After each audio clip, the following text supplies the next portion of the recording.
Italian verbs are divided into three families. The first family verbs end in are, like camminare, parlare,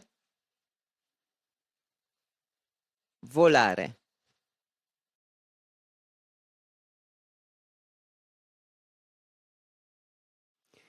It is the largest and most regular of all the verb families in Italian.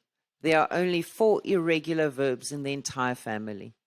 To form the present tense of the verb, you remove the infinitive ending are from the verb. You are then left with the root of the verb, in this case, cammin. Now you simply add your endings to the root. Io cammino, tu cammini,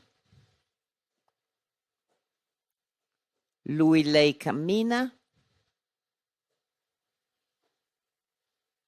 noi camminiamo, voi camminate, loro camminano.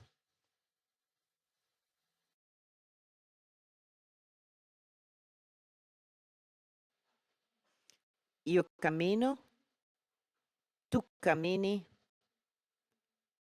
lui cammina. Noi camminiamo, voi camminate, loro camminano. We'll now use parlare as our example. The present tense in Italian can be translated 3 ways in English. Parlo, I speak,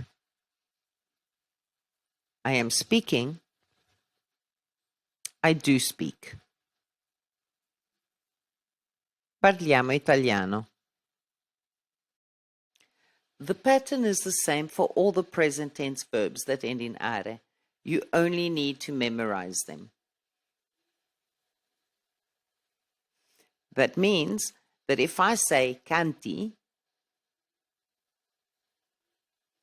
I'm saying you sing. Canti bene. Cantiamo bene. The ending of the verb will change in each person, which is the reason why the subject pronouns I, you, he are not often used in Italian. Here are a few more verbs that you can practice on. Comprare, domandare, mandare, salutare. Don't forget to like and subscribe and contact us for more information.